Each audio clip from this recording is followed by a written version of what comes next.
Hello, everyone, and welcome back to the second episode of the Boyz podcast. I'm your host, Billy Blockchain, and I'm joined here with the CEO of LuxFiat LLC, John Chavez, as well as the founder of the Expos project, Mike Brillantes. Welcome, Mike, to the LuxFiat channel. We're so excited to have you. Right on. Thanks. Appreciate it. Happy to be here. Super exciting. You have a lot that you're working on, and I'm ready to kind of dive into what you're doing, who you are, and kind of give our viewers kind of like what kind of your story, what's going on with you. Right on. So go ahead. Oh, Sorry. in which side? So my whole story. Yeah, like what's your let's start with a description of yourself. So I'm in this space.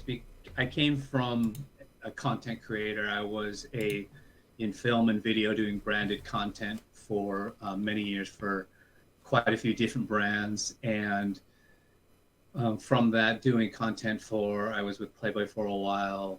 I did content with Samsung and HBO and the NFL and Fox News, and I was in some music content for Columbia Records and Capitol Records and such. And a lot of that was around the time when everything was going digital.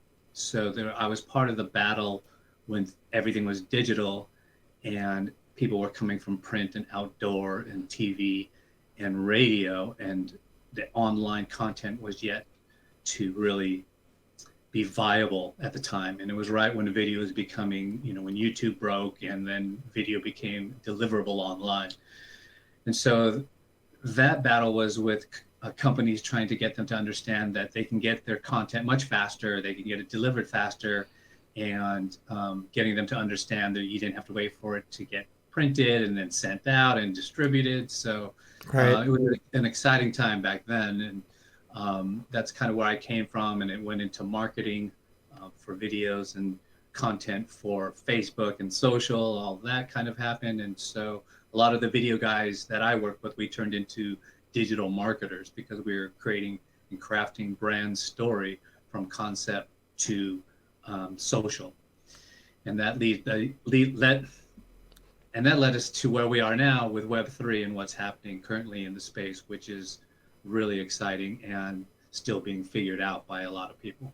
Wow, that's crazy, man. I think your whole resume of all your background of what you've done it's crazy. When I connected with you, your background really stood out to me. But what really stood out to me the most was the fact that you're in the Web3 space, and then you being in this industry. I've noticed that, speaking to other people, whether that's, in the film industry, whether that's a fashion, anything regarding to arts, I realized that a lot of them were talking about the main importance of Web3, and from my perspective, not being in that world, I understood the power of it, but I wasn't really able to relate until I started speaking to people like yourself or people who are in that big industry, where it comes down to how actually important Web3 is.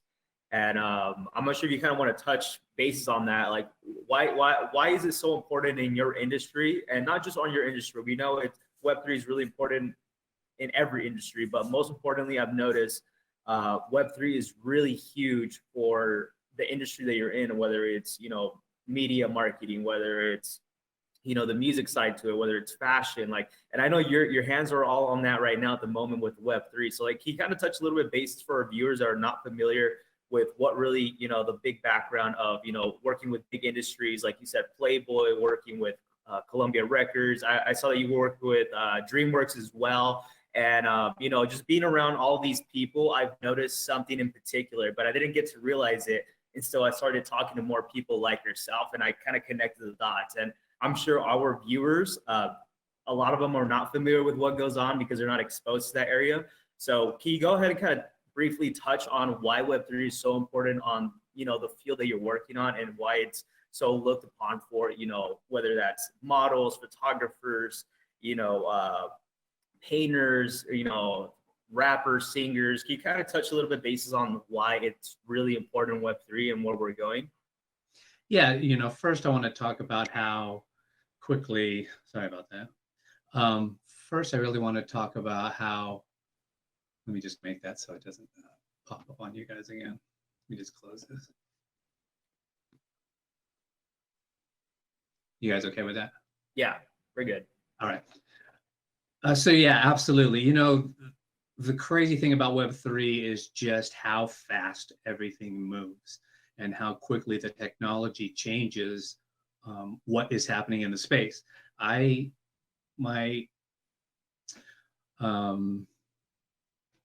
interaction with where the technology is now comes from being a content creator, being a filmmaker, and a brand guy. And it actually, I shot my first VR content and 360 video content back in 2016, and I was doing Coachella. And back then, we were shooting the shows, and they didn't have VR cameras.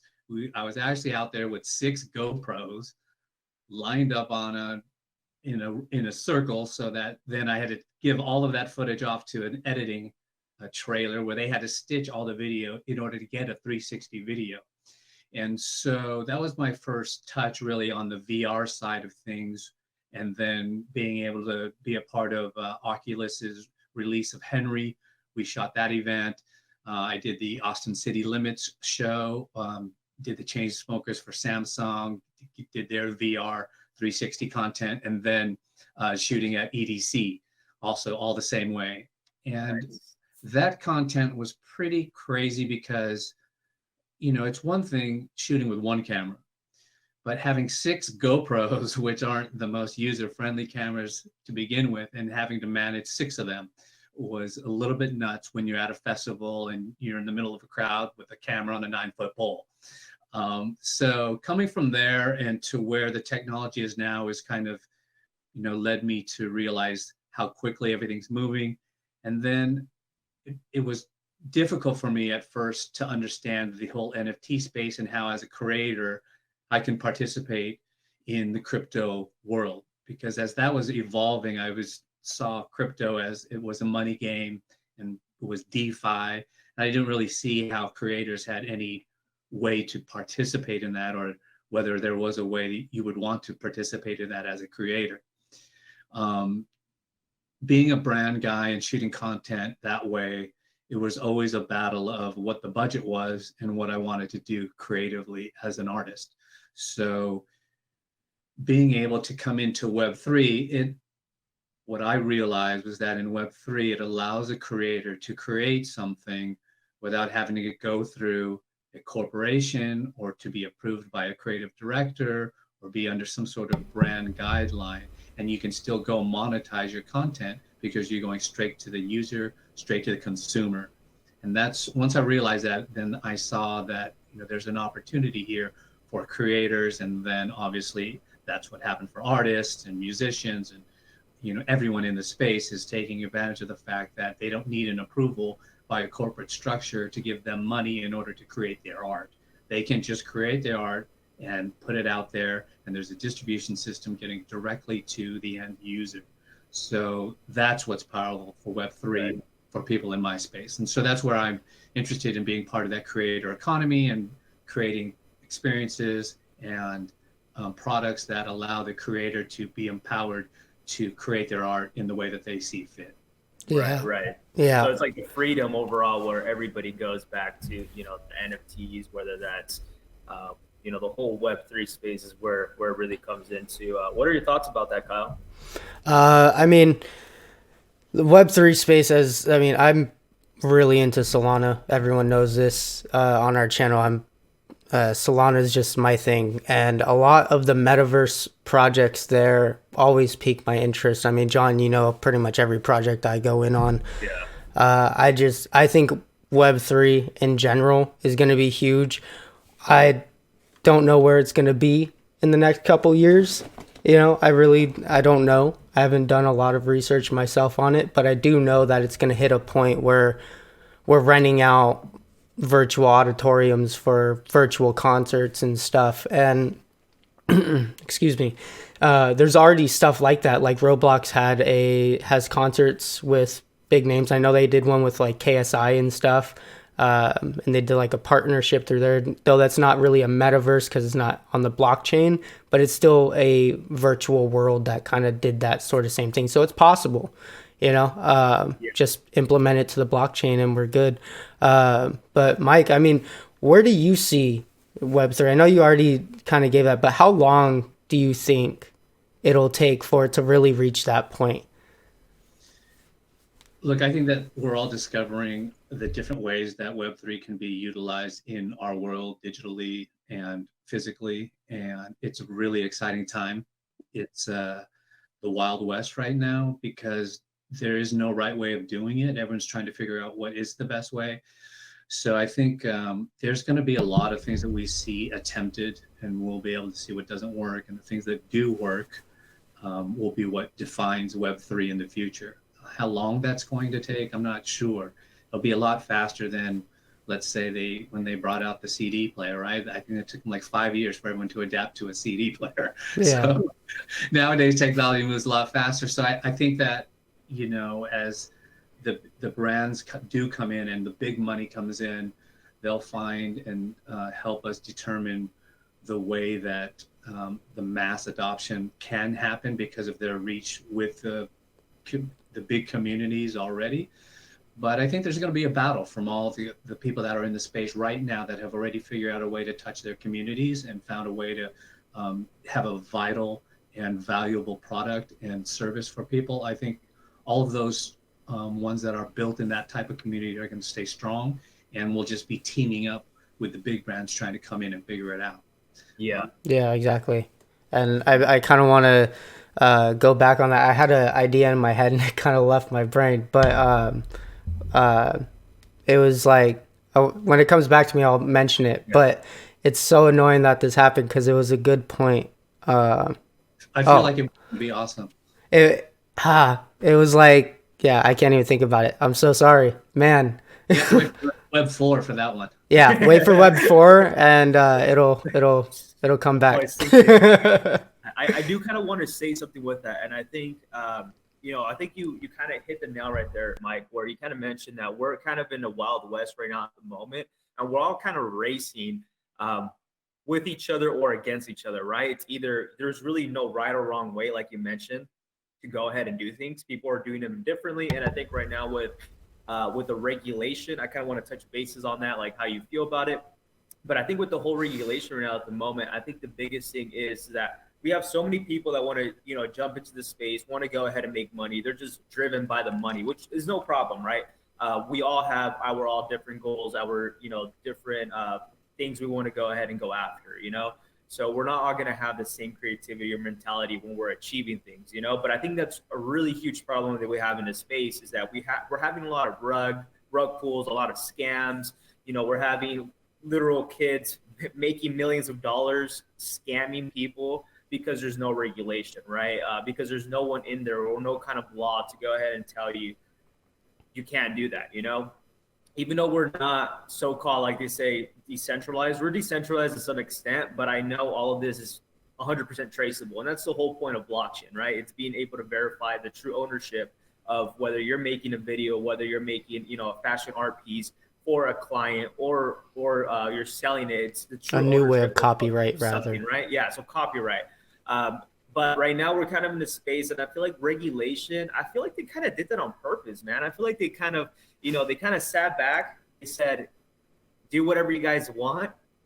And then they're going to come back like they did. I told you so. We need regulation. And everybody starts cheering towards regulation. And for me, it's like, that kind of defeats the whole point of the whole Web3. And I feel like right now we're in a stage where we are going to get that freedom, but I feel like towards the end, there is going to be a lot of big banks owning these big things like we talked about. And it's going to be about who can go ahead and deliver, right? It's like who already has everything figured out.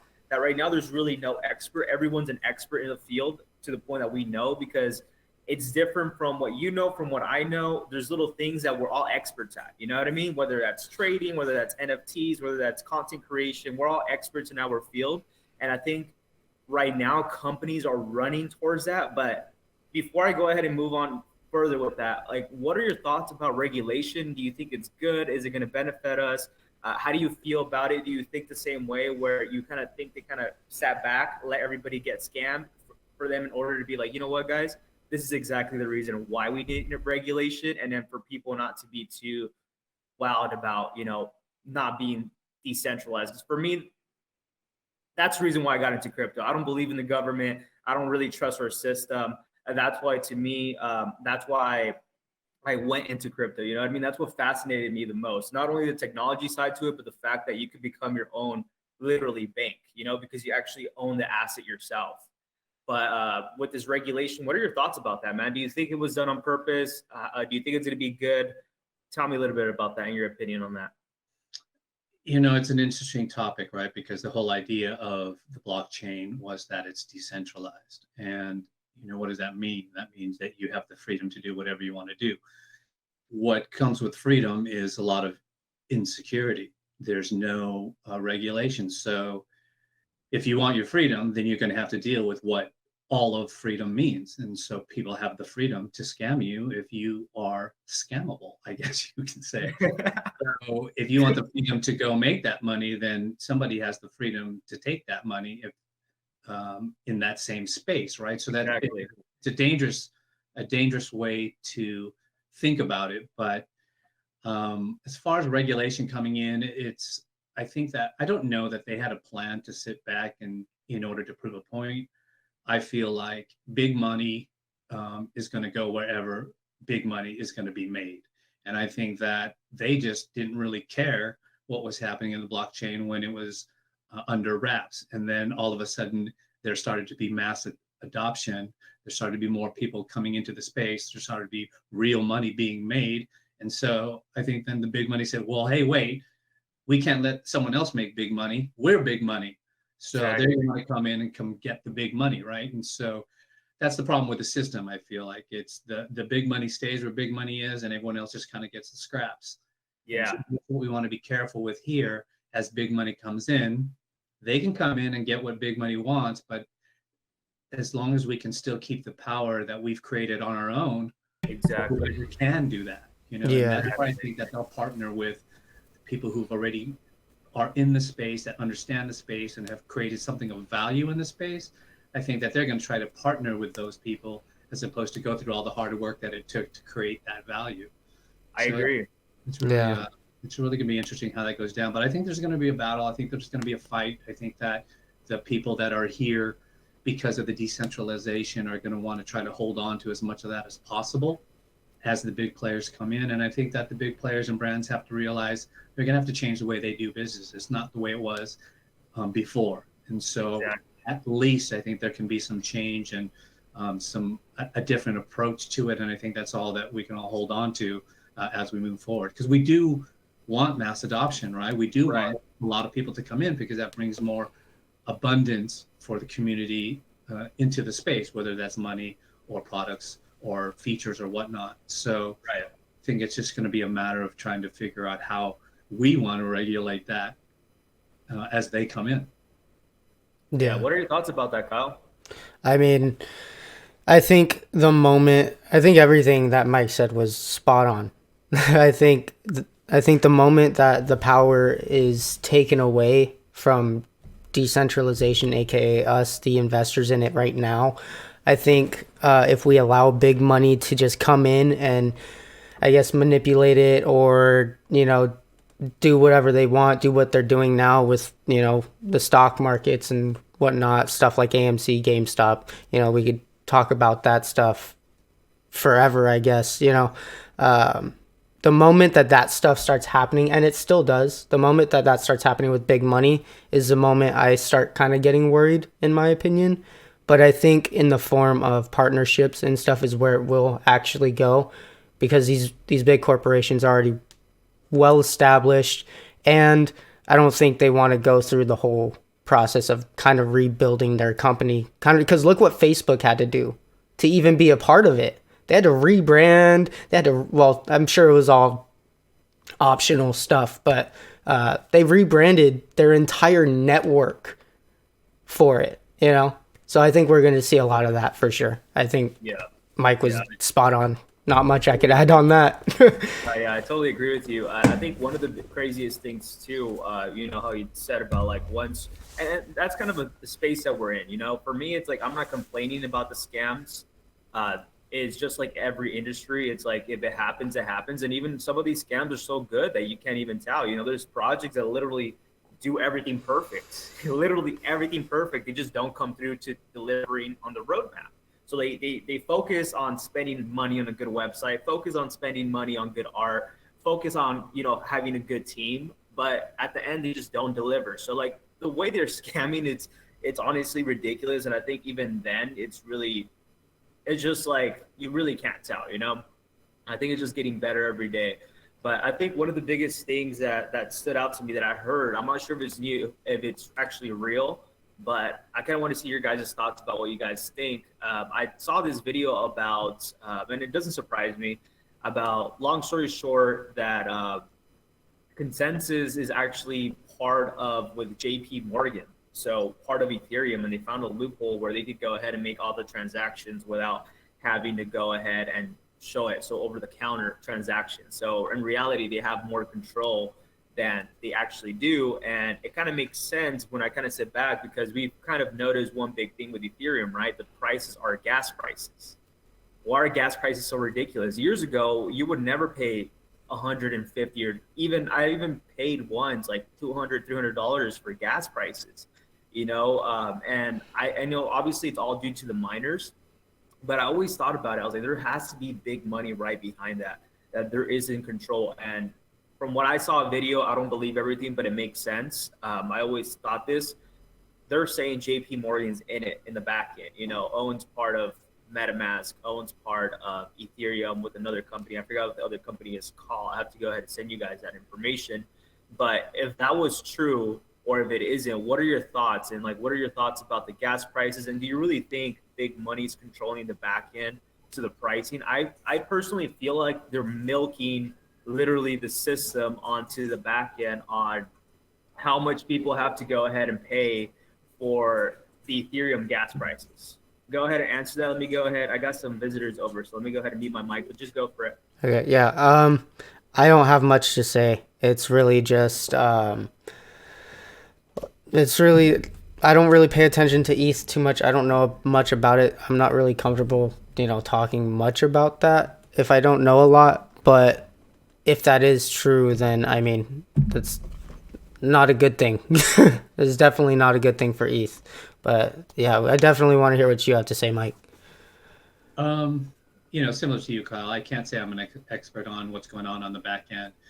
I do understand that, you know, the processes that they say the reason why the gas happens is, you know, whether that's true or not, but that's something that's they have to think about, because if they're telling us that it's the proof of work is the process that causes the gas prices to go up because of the amount of traffic that's being used at the time, then I can understand what they're saying there. And there could be somebody on the back end that I don't know about, but I would counter that with, well, it's become a big problem for Ethereum because that's what's been leading everyone to see how quick Solana is. That's why Matic is doing what it's doing, because they're on proof of stake, right? So it's a different process, so it allows them to move quicker. So I don't know that they would sit there and let their way of doing things be a detriment to the money that's coming in, right? Because people are complaining about that, and so they're going to other systems because it's faster, you know. So I would think that there is something have to do with the proof of stake that they're looking to do, and in order to have a faster service and to bring down the gas fees. I would think so. And I think it's just that maybe they were, as you're an early adopter, you're using the technology available to you at the time. And at the time, that was the technology. And so until they can change their technology to be able to allow proof of stake, they're stuck there charging people these gas fees, right? Yeah. But there is big money behind it. You know, Coinbase is owned by Chase. So big money's here. And Yeah. it's already happening, right? And Coinbase is about to drop, and you know that's Chase Bank, right? So I didn't even know that, man. That's I didn't crazy. either. That's huge. I didn't know that. Like, it surprises me, but it doesn't, because from the beginning, I've never liked Coinbase, because I use Coinbase, but I realized there's a lot of issues where they would like hold your funds to go ahead and transfer. You have to go ahead and wait. Now Crypto.com does that. What happened? Now Crypto.com does that. I put $16 into my Crypto.com account a week ago, last Friday, and I still cannot put it into my Crypto.com card. Yeah, $16. This is the whole reason why, like, I personally only focus on tokens in the DEXs, in the decentralized exchanges, just because I just hate the fact that, for me, and this goes back onto like we were talking about big money control or whatnot. I think that you told me about Chase owning Coinbase. It's mind blowing. It surprises me, but it doesn't. It's like I knew there was something in there, and there's one thing too that I think it's called like the crypto mafia, where like they all invest in certain tokens that they know they're going to pump up, and that's with Gemini. Gemini's, oh, I hate that platform too. Super centralized. To go ahead and send money, it takes weeks to send money from one wallet to another, for transfers, for verification. It's good. I like it, but I feel like we're taking like steps forward with the technology, but we're also taking steps backwards, because at the end of the day, they're still centralized with what we do with our money.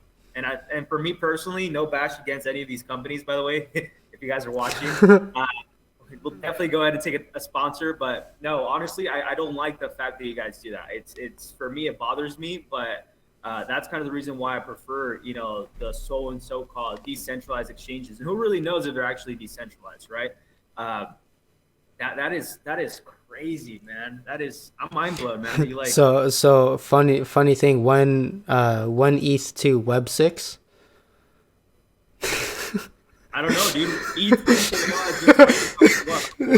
That's what I'm saying. It's like we're on Web 3. We're gonna have to wait another Web 3 to do it. So probably Web 6 we'll get ETH 2.0 and we'll have cheaper gas prices, switch to proof of stake. I think they're gonna do it until they milk. They're saying end of this year, but they did that last year as well. So yeah, I think they're gonna milk everybody out, and then eventually they're gonna realize, they're gonna be like, okay, we have to go ahead and make the prices cheaper. We've capitalized off everybody, and I think they're capitalizing off the new people.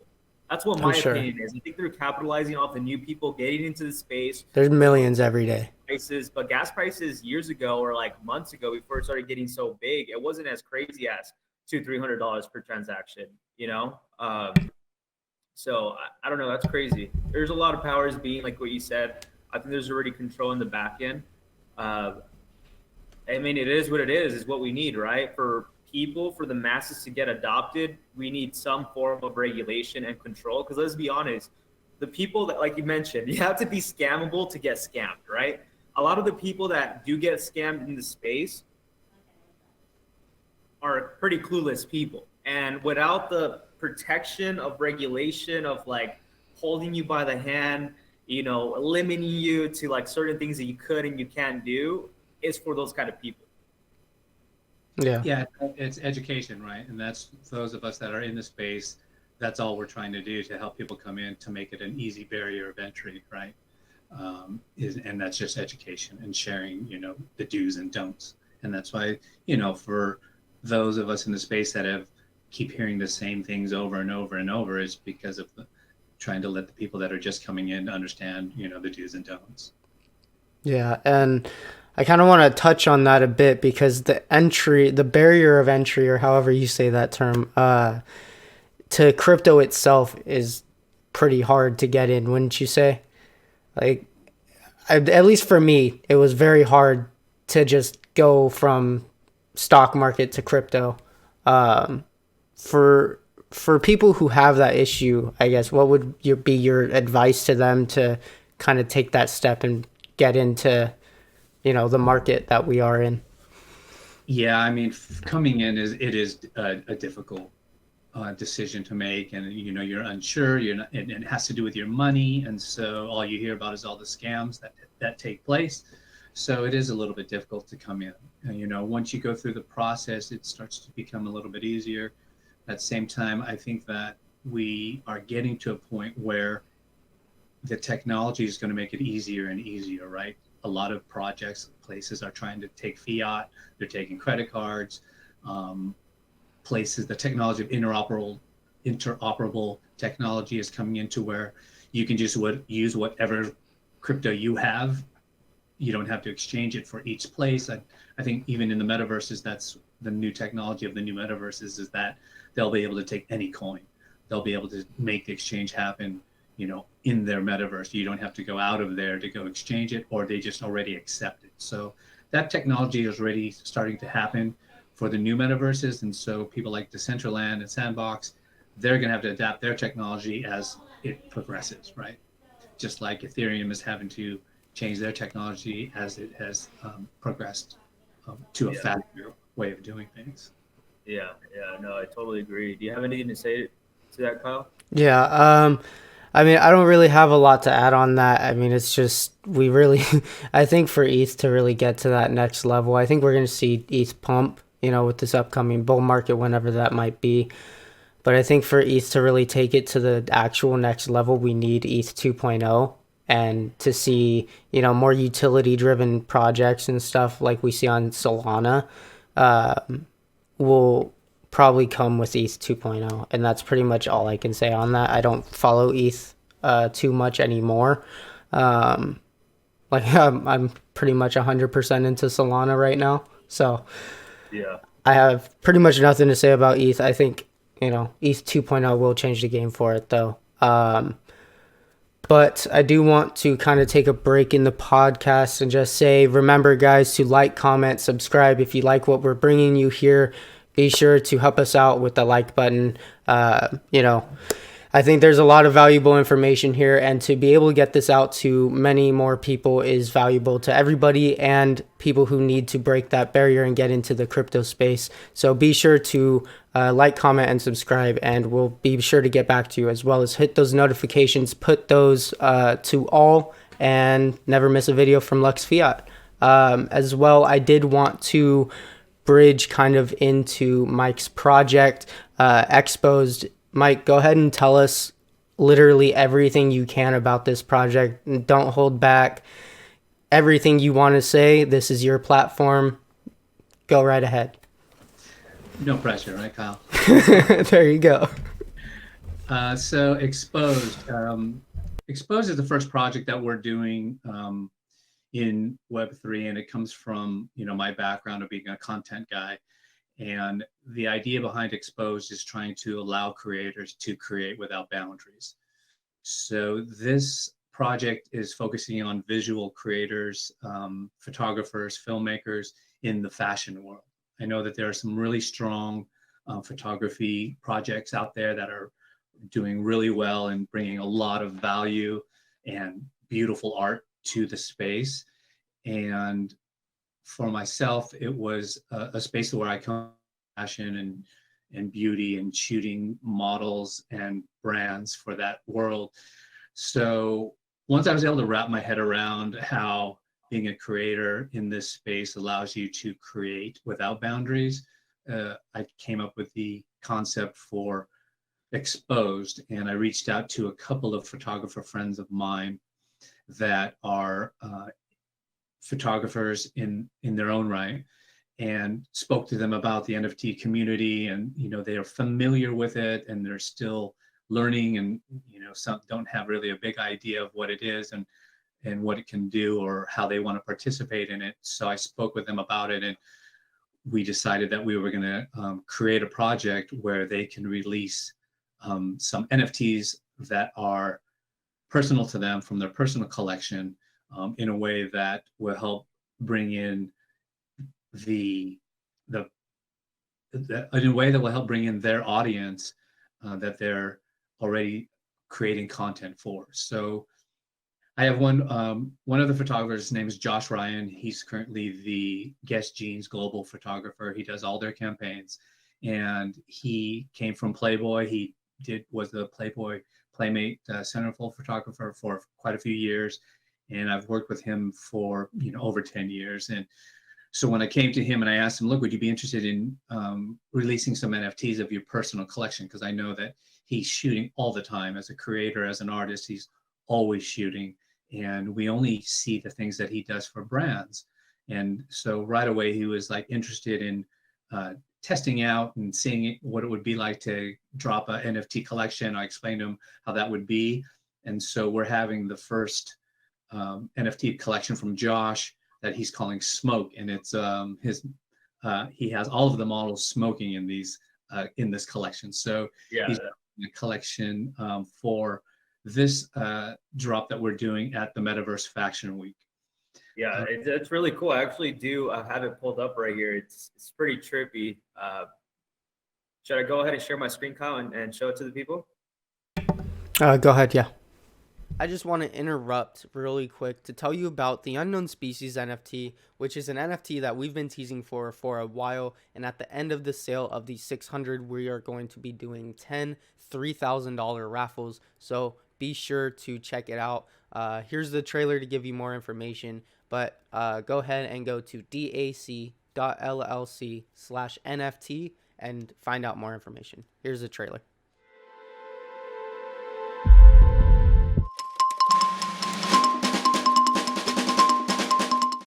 Mr. President, this looks really bad, sir. The doctor's research was leaked and it has left unrest within the country. This is not good. The plan backfired, as I predicted. Mr. President, you need to speak on this or there will be riots. We cannot afford riots on top of this. The president wants all samples brought to the laboratory at once for immediate testing. This could be dangerous, people. Very dangerous.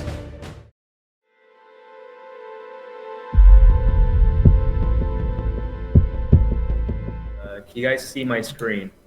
Yeah, it's loading right now. Okay, there we go. Now we have it pulled up for the podcast. Yeah. All right, there we go. There you go. That is really cool. It's like, that's trippy.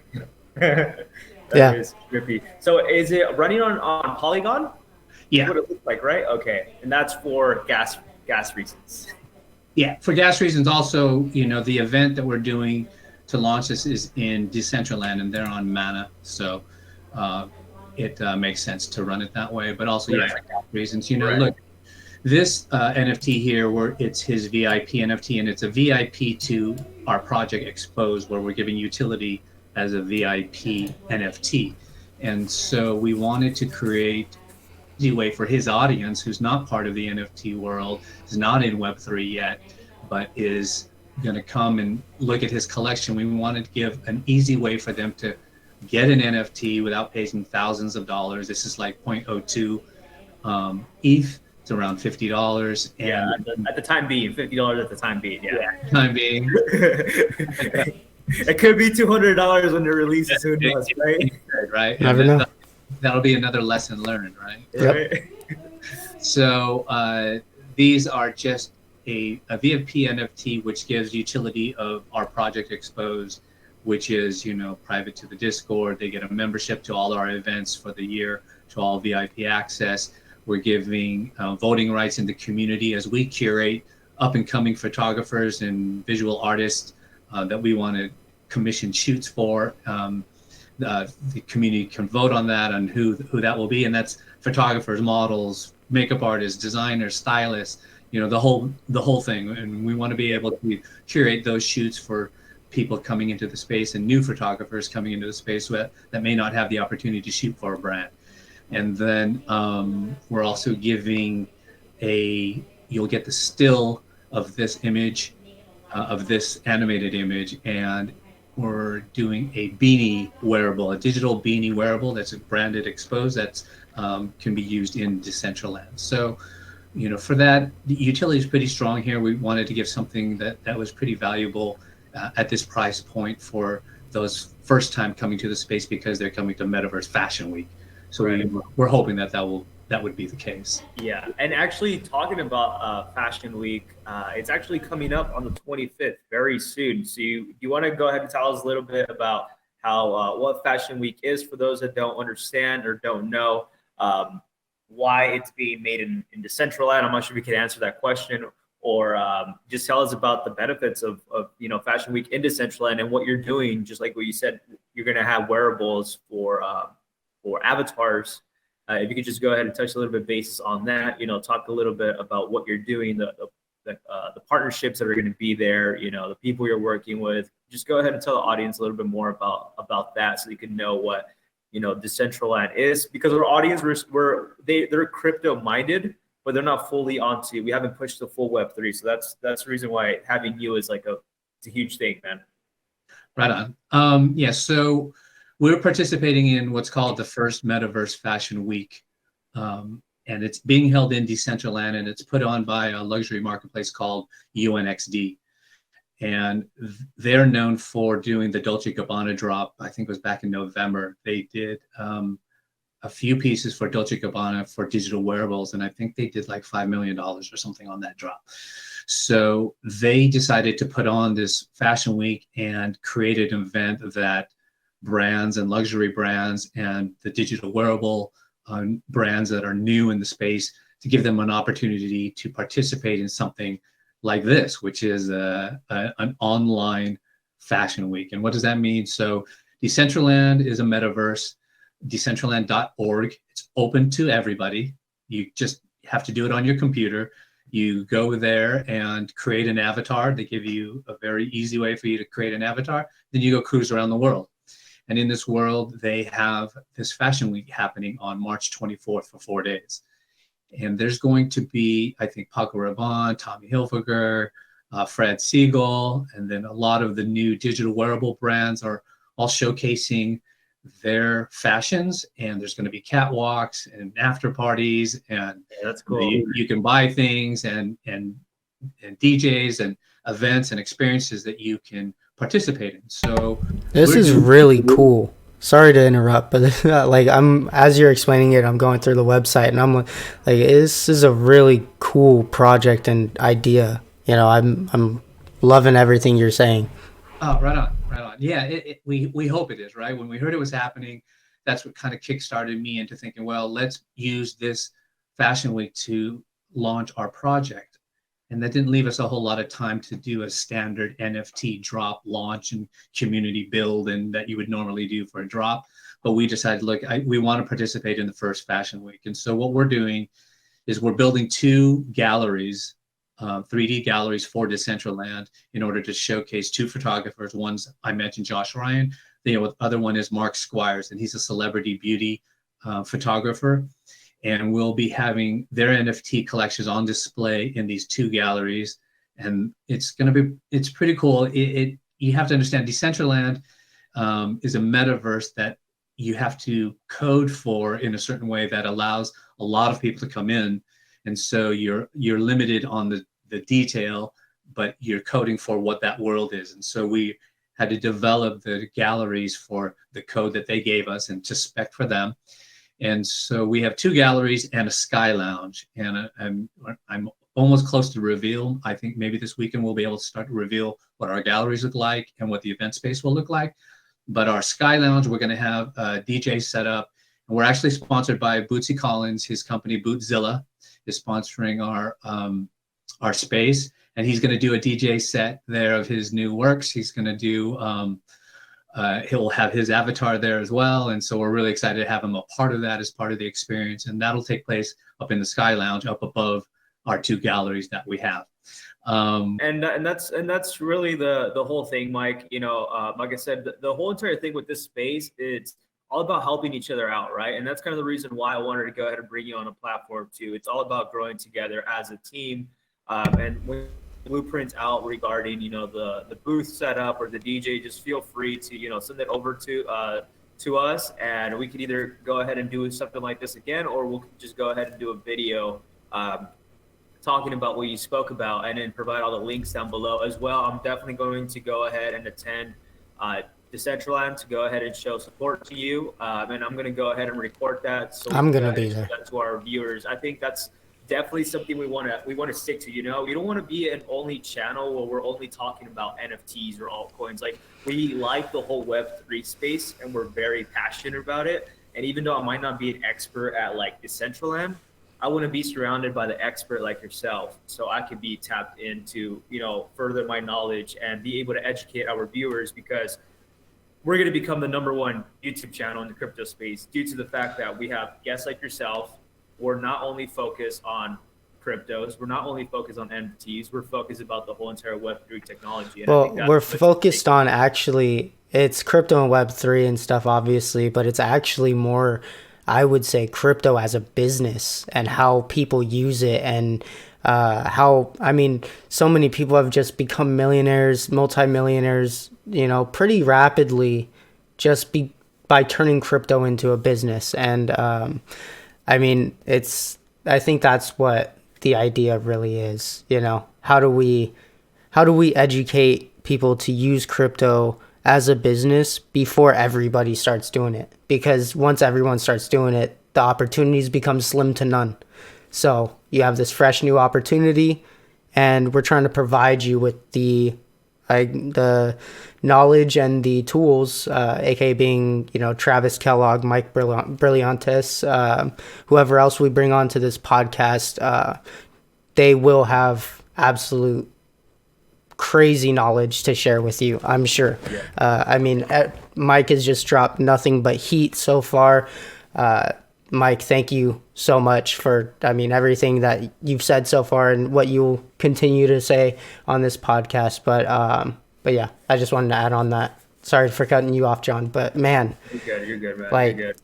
That's the whole point about the whole entire podcast, right? So yeah. Each other, but no, that's definitely something I'm looking forward, Mike. And I think one of the most important things, like kind of like what you nailed it, Kyle, is that like the people that we do have in the podcast and that we have on the space and the people that we're surrounded by ourselves are people who are knowledgeable in the actual business world. And I think that's what makes us different from anybody else or any channel, due to the fact that we're working with people like Mike himself that are very knowledgeable in the traditional business world. And now they're bringing that knowledge into teaching and showing their audience or their clients how to go ahead and use this technology into the Web3. And I think that's very important. Like what he said, you know, it's all about educating. And that's one of the reasons why we started our channel, guys, and why we bring guests like Mike. So you could go ahead and see how you guys could actually capitalize off, whether you're a designer, whether you're a gamer, whether you're looking to go ahead and start a YouTube channel. This is the opportunity to go ahead and do everything, because Web3 right now at the moment, there's a shortage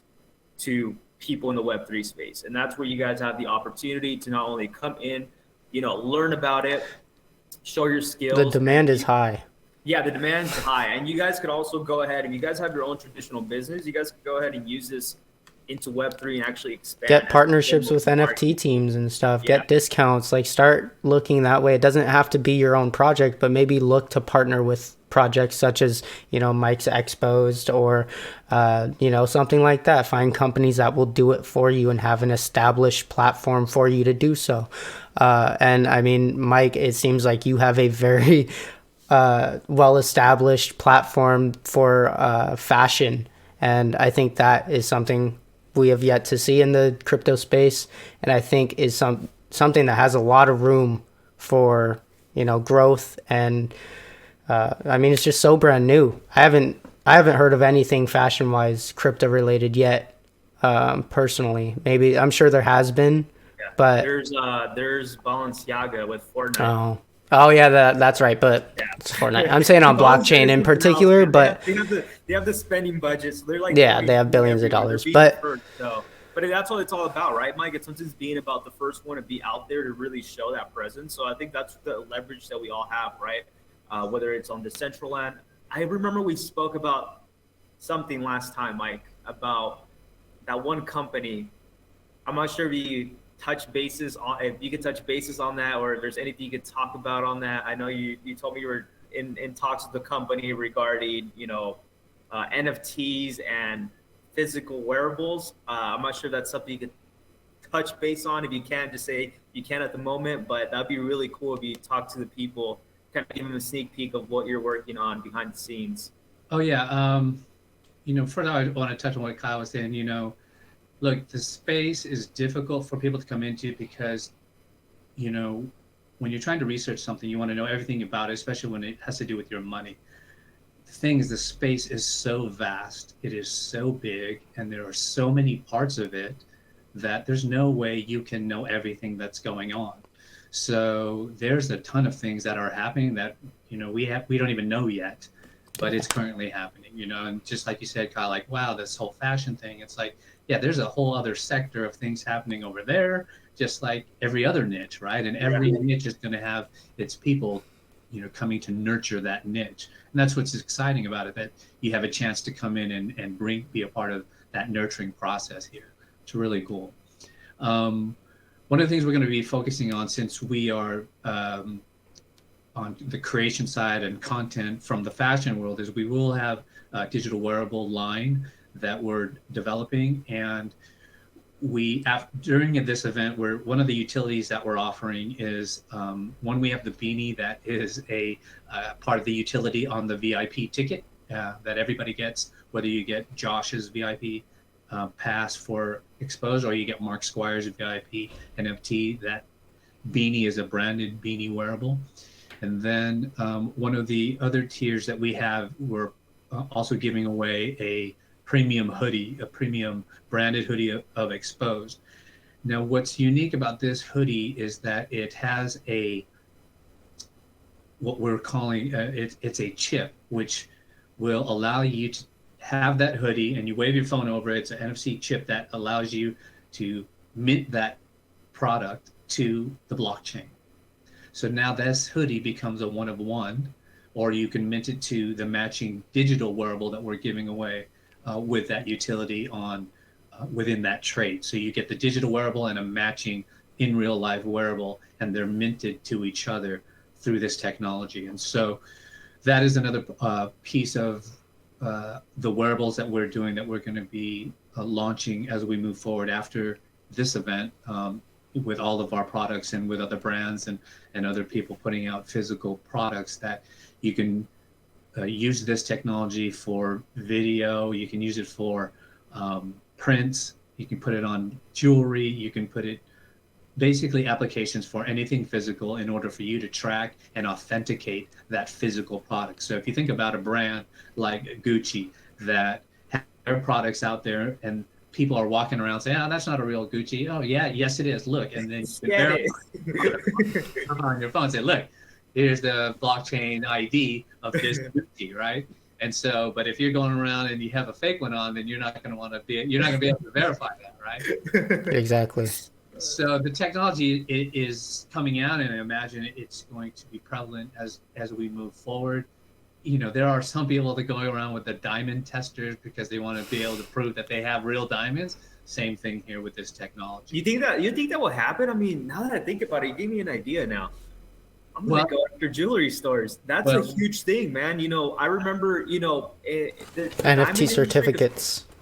Yeah, the diamond industry, and this is the only reason why I know, it's because I worked in jewelry. I was in sales for jewelry for a few years. And one of the biggest things I think was I would get a lot of clients is that they wouldn't know whether they're, for me, because I've been around jewelry, I could tell when people have fake jewelry from a distance, literally, without having to test anything. That's just because I've been around jewelry for such a long time and I'm very passionate about it. But there's sometimes clients that wouldn't know whether their piece was real or fake, or where it came from, or, the type of diamond, or, even to go ahead and inspect diamonds, it's called something, the 4 C's, which is clarity, cut, color, and carat, right? That's what determines the value of a diamond. And the thing with diamonds is that, a diamond might look good from the outside, but to really know where it came from, or the inclusions that it has, which is like the birthmarks, I like to tell people, you have to see that under a loop. And a lot of people are not aware. They might just see a ring from the outside. They're, oh, yeah, that looks nice. Let me go ahead and buy it.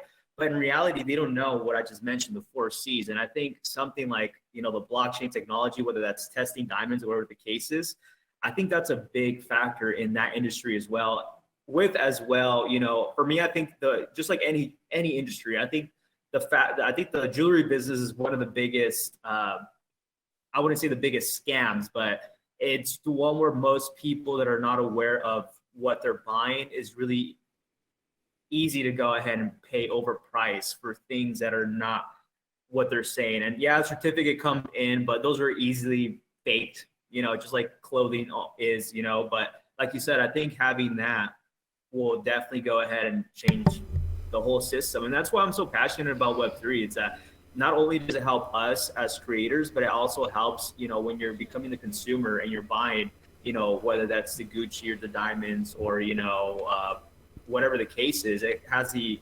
authentication that you're actually receiving what you're buying. No, absolutely. And there's a couple ways to think about this, right? Because you could then sell your product and say, this comes with a free NFT. And now all of a sudden that person is part of the space now. They are now introduced into the space using their normal money, but they're given this free NFT which authenticates the purchase of what they're buying. Now, think of the secondary markets, right? Once that goes, then they can now authenticate that it is a real piece when they go to sell it, and you get a piece of that profit when they sell it on the secondary market. Right. As the brand, if you do it that way, right? I think that'll be a game changer for watches, for luxury watches. Yeah, especially for watches, I think, because watches is just such a big money purchase. I think just a lot of rich people end up getting watches anyways just because they look pretty. But I mean, yeah, I think the certification through NFTs and everything is really going to revolutionize fashion and even like music and being able to copyright and stuff. I think blockchain is just, like I said earlier in the podcast, another way to be able to copyright something and, just claim ownership. We do got to start wrapping up the podcast. If there's any more final thoughts, be free to say them now. If there's any more, Mike, you want to say about your project before we go ahead and wrap up, we have about 10 more minutes. And yeah. Yeah, no, I just want to say, let me just go through the project real quick. Yeah, of course. That'll be it. So Metaverse Fashion Week, March 24th to the 27th, we'll have 2 galleries showcasing the Genesis drop of 2 fashion photographers, Josh Ryan and Mark Squires. Would love to have everybody come by, stop by. It's free. We're giving away some really cool stuff with our NFTs. Or if you just want to come by and have a look and experience the lounge where we're going to have a couple of DJs. And or if you just want to come by and check out the galleries and hang out in our Sky Lounge, we'd love to have everyone come by and see what it's about. Yeah, I mean, it sounds like a great experience. John's been telling me, bits and pieces here and there. I mean, there's always, the best words always come from the founder himself. So you explaining it really made me excited about the actual fashion week. So I'm going to assume that that's going to be the case for a lot of other viewers. I'm very excited. And I think you have a very good vision for your project. And it's something we haven't seen in crypto ever so far. So I do want to congratulate you on all your success so far. Thank you for all your knowledge that you've provided to us and your viewers. You've taught us, at least me, I don't know about John, you've taught me a lot today about the Web3 and fashion space. So thank you. And yeah, that's pretty much my closing statement. John, if there's anything else, feel free to say that. Yeah, so I have one more last thing, but as well, guys, so I'm definitely going to go ahead and join. I'll go ahead and record, I believe it's a few days events, right, Mike? So I'll go ahead and try my best to attend, the whole entire event, record it, either make it, release a full video to it, or just make it into mini sectors for all of you guys. If you guys missed it, which I guarantee you guys, and I hope you guys don't, but if you guys do, just know that this is not going to be the last event. Mike has a lot. I'm sure I'm even already speaking for him. I'm sure he's going to have a lot more events coming up, and we'll make sure to let you guys know in advance. Right now, like he said, you guys heard it from him. It was really a short period of time for them to really go ahead and push and market it. But I can guarantee you for the next one, once he lets me know, we're going to go ahead and start pushing that very heavily to all of you guys, so you guys won't go ahead and miss that out. But I definitely do look forward to the event. One last thing I do want to go ahead and kind of touch bases on before we end the podcast, and I know we probably could continue this later down in the future, will be I know there's other metaverses out there being created. What are your thoughts about that, Mike? There's a lot of metaverses being created. So I think that, one, metaverse is even further away from people than NFTs, right? Because I think that's something that the technology just needs time for people to really realize what can happen in the metaverses. But there are a lot of major brands and big money are coming into the different metaverses. There's a lot of different metaverses being created right now. I think it's going to be exciting to see what they're able to do as far as where the technology is now for these metaverses. So I think that it's going to be interesting to see who is able to sustain their metaverse, because there's so many. And then again, you have to differentiate what your audience is, what the market wants, and why they're going to be staying with you in your metaverse. It's just like an NFT project. Why do people want to be a part of that project? So I think as people learn about the different ways and features that the metaverse can offer and what is important to them and what they are interested in, is going to determine what each metaverse is able to do with that attention. I think it'll be very interesting though, and I think it's just going to be a constant test for everyone in trying to see which metaverse makes sense for them. Yeah, and what better way to end off a podcast than with that bombshell of some knowledge? If for any metaverse creators out there, there's some knowledge for you. If you want to create your metaverse, there's some knowledge on kind of like how to do it and what you want to kind of gauge it towards. Thank you again, Mike, for giving us your time and talking about Web3 and everything that you've been going on. Remember, guys, check out Fashion Week. It's going to be a huge event. A lot of big names are going to be there. Go ahead and check it out. And yeah, this has been Moon Boyz Podcast episode 2. And thank you guys for tuning in. Appreciate everybody. Thanks, guys. Love what you're doing. Thank you. Thank you.